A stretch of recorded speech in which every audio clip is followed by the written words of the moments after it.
চাচা আসতেছ না কান্দাছ?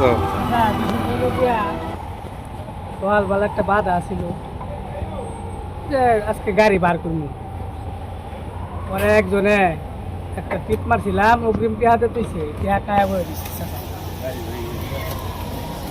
টিহা কায়া বয়ে রয়েছি। এখন বেচারা পাইপ দিয়ে এনে দেওয়া লাগবো। যাইতে লইছিলাম ওই গাছা পাইপ আনতে।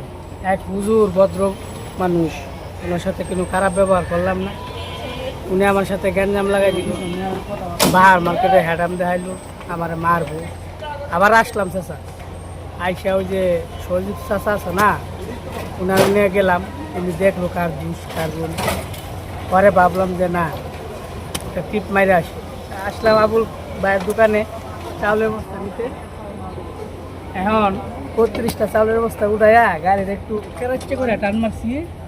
কপালে মনে করেন যে এই যে দুর্গতি, বুঝছেন, ভ্যান ড্রাইভাররা